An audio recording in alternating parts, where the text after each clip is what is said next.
اوس فقهای کرامو عبارات ذکر کوم. قاضي خان زموږ د مذهب مشهوره عالم دی او دغه فتاوای قاضي خان مشهوره فتاوا ده. هغه ذکر کوي وان ذکر حرف کچیر ذکر سو یو حرف مکان حرف وغیر المعنى. یو حرف د بل حرف ځای ذکر کوي، یو تورې د بل تورې پر ځای ذکر کوي او معنا یې بدله شوله. اوس ورته د دې دوه تور په مابین کې فإن امکن الفصل بین الحرفین که چې د دې دوه تور په مابین کې جدایي دا ممکنه وله بلا مشقت بغیر څه تکلیفه. دوه تورې دي یو د بل څخه جلا دي، څه مشقت نشته پکې موجوده.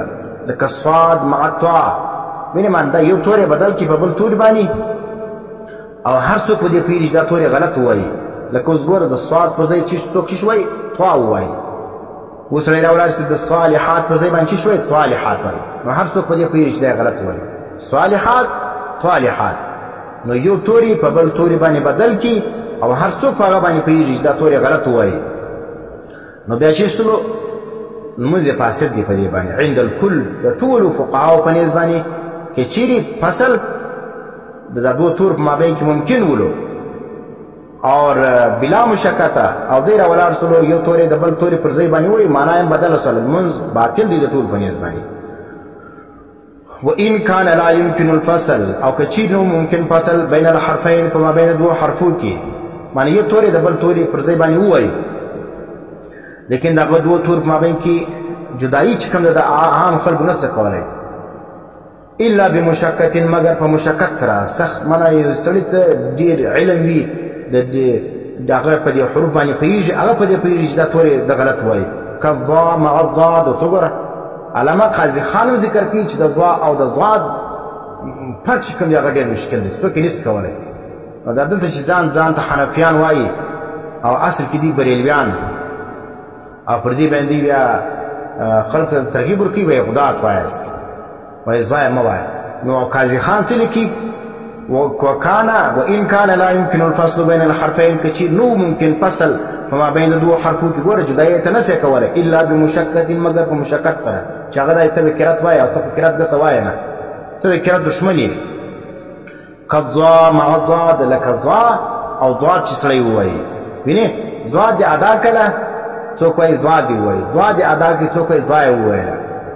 والصاد مع السین لکه صاد او سین ګوره دا هم چې د دوه مابین کې فصل چې کوم دی هغه نه دی ممکن مگر په مشقت سره.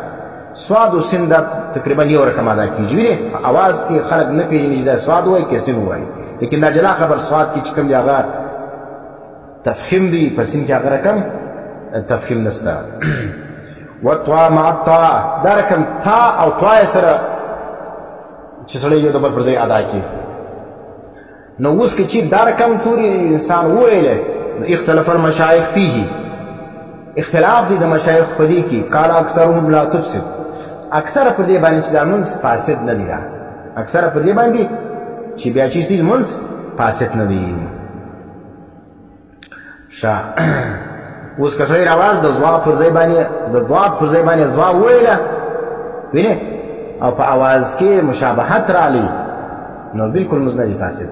او که سړی راولاړ شو ځوا یې وویله وینې لا هم دغه قاضي خان دا فتوا ده چې څوک ځوا ووایي د ځوا پر ځای باندې هم چې دی هغه لمونځ فاسد نه دی. د سین پر ځای باندې د صاد ووایي د صاد پر ځای باندې سین ووایي هم دا د اختلاف المشایخ فيه قال اکثرهم لا تفسد اکثره پر دې باندې دی چې دا باندې لمونځ فاسدېږي نه. نو زموږ مقصد دا ولې چې ځوا چې کوم ده ضاد دا مشابه دی په اواز کې د ځوا سره.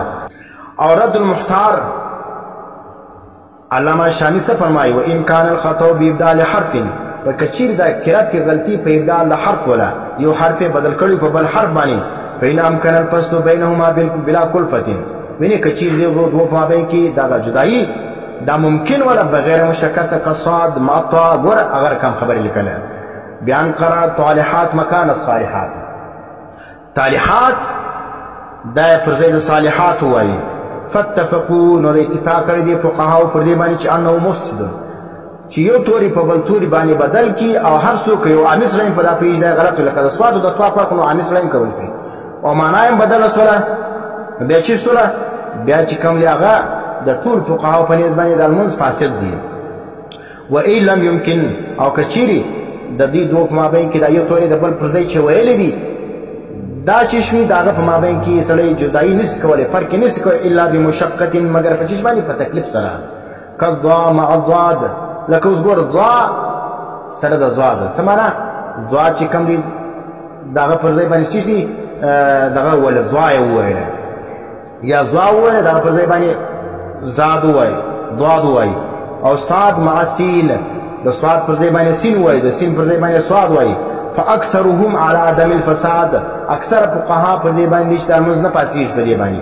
ولې لعموم البلوا ځکه په دې کې عموم بلوا موجوده. ګوره فقهای کرام دا وایي که چیرې موږ خالي دا وایي په صوت کې مشابهت د چا سره دی د ضا سره دی. موږ دا نه وایو چې ضا دې ووایي، موږ د دې ترغیب چاته نور کو، لیکن موږ وایو په آواز کې مشابهت د دې چا سره دی د ضا سره دی. لیکن فقها دا لیکي زموږ په تاوایي چې د دې دوه مابین کې څه دی دا جدایي ممکن نه ده مګر ډېر سخت په سختي سره دا فرق څوک کوي چې هغه غلی سړی ډېر سخت قرات ویلي او ډېر په قرات کې مهارت لري. لکه د صاد او د سین فرق دا عام خلک نشي کولی، لیکن قرآن حضرات یې کوی سي. نو ګوره هغه دا مشقت هغه وخت دی چې ته قاري سي بیا به تا ته دا مشقت معلوم سي چې د څوک مشقت لري دا.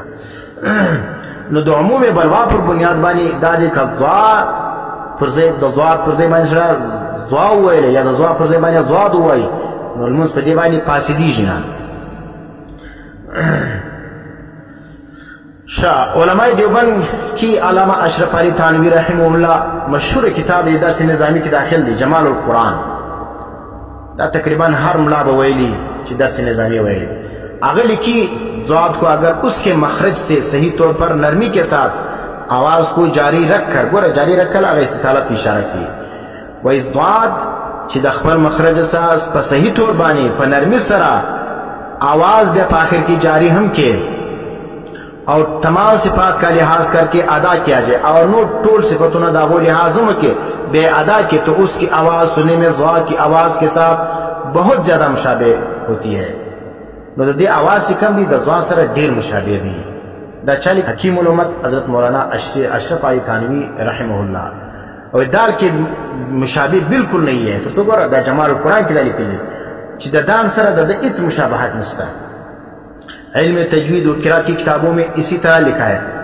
نو حضرت تھانوی رحمہ اللہ ذکر کی چې هغه دونه غټ عالم دی و د قرات او د تجوید په کتابو کې چې تھانوی صاحب کوم کتلی دي هغه ټول کې دا لیکلي دي چې ضاد دا مشابه د ضا سره دی وینه اور دغه د دان سره دی مشابهت نشته. نو غیر المغضوب غلط دی ولغضالین دا غلط دی. نقدالین مالا پس منځونه مکوي. دا مشوره ده چې کوم عالم قرات صحیح نه وي تجوید ویلی نه وي هغه عالم سي منځ کول بیا دا رقم صریح غلطي کول چې ضاد صحیح مخرج او بعض خو پر دلایل وایي دا دلایل وایي په دې څو بالکل منځ نشي کیږي. وزه بل فتوا ذکر کوم چې دا خلک وایي تاسو ضا وایس نو په ضا وایي څه کوم نشي کیږي. ما ټول موږ خو د ضا ترغیب نو کوم خلک د ضا ادا کی لیکن په आवाज اوریدو کې وینه سامعین ته د دې आवाज د ضا راوځي نو په هغه باندې ته دا عین ضا بوله او موږ د فاسد پر بوله دا غلط خبره کوي. علامہ عبدالحی اللکنوی رحمہ اللہ او سم فتوا ور کړی ده چې ضاد کا مشتبه الصوت ہونا ساتھ ضا کے بلا نزاع ثابت ہے.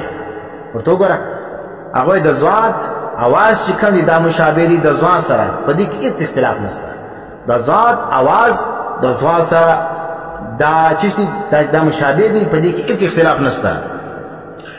جس شخص سے مخرج ضاد نہ آوے وای کم سړی چې هغه د ضاد مخرج نشي ادا کولی و ضا پړي هغه چې شوی ضا دی وای. علامہ عبدالحی لکنوی صاحب خدا فتوا ورکړي کہ چا حرف ضاد نسو ویلی هغه دیگه سے عین ضا وای اور اس سے نماز اکثر کے نزدیک فاسد نہیں ہوتی. دا اکثر علماء په نسبت باندې په دې باندې لمونځ فاسدیږي نه. هذا هو الحق والصواب. علامہ عبدالحی لکنوی مجموعة الفتاوی کې څه ذکر کوي هغه دا حق خبره ده که چا ضاد مخرج سم نسو ویلی بس هغه ضا وایي دا حق خبره او ثواب خبره ده. نو علامه عبدالحی لکنوي صاحب دا فتوا ورکوي او زموږ د پښین پر بریلویان هغه دا فتوا ورکوي چې یا ځواب یې نه وایه او غدات یې وایه. د پنجاب بریلویان خو دال وایي ولا الدالین وینې غیر المغضوب هغه دا وایي پنجاب بریلویان یې دال وایي او زموږ د پښین بریلویان یا د بلوچستان بریلویان چې کوم دی هغه څه وایي هغه بیا هغه نه مرتجب کړي. قرآن سره د دې دښمني ده. اکثره بریلویان چې کوم دي د هغو تجوید او قرات نه دي زده چې د کوم ملا قرات او تجوید نه وي زده دا پر خبرو باندې ډېر اعتبار مه کوئ. ویلې قرآن هم دی زده چې د سړي قرآن نه زده هغه به نور دین څنګه سمبال کړي. الله کلام یې نه دی زده کړی او دی تر ورځې ستا ته امامت درکوي لمونځونه درکوي چې د کوم ملا قرات نو سم غیر المغضوب وایي ولا الضالین وایي په دا پسې لمونځ نه صحیح کېږي. زموږ فتوا ده هر ځای چې وړي دا په استفتاء ولیکي دا غټ غټ علماو ته ښکاره کوي چې یو سړی دا وایي چې غیر المغضوب علیهم ولا الضالین د ضاد مخرج په غین او په دال باندې وایي اوس څوک دات وایي ګوره دال وایي ولا الضالین دا خو بعضې بریلویان دا د پنجاب او د سنده دا وایي لیکن ازمر د خو بیا جلا بریلویان دي دا په نامه بریلویان نه دي دا په عقیده کې بریلویان دي دا غیر رسمي بریلویان.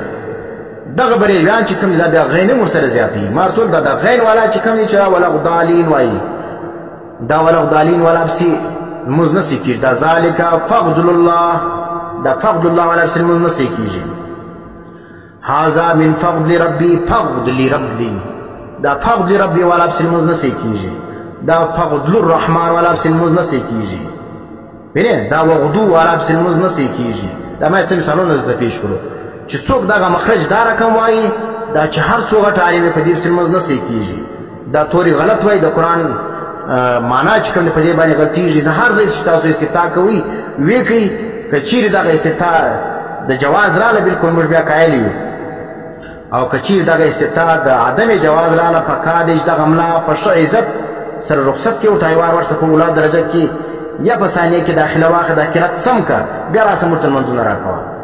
موږ په مسجدو کې په اکثره مساجدو کې دا رقم امامان شته چې د هغوی قرات نه دي سم بس صرف قدري وشو صلات یې ویلې ده د هغه وخت د دې وخته پورې دی په دې مسجد کې لګیا دی د خلکو د ملک صاحب او د سردار صاحب اعتماد حاصل ویلې هغه ته ولاړېږي هغه په لاس مې چې نو ملک صاحب او سردار صاحب وایي دا زما پر خبر باندې ولاړ ملا دی دا زما د وژې ملا دی نو ځکه هغه څه کوي هغه دا رقم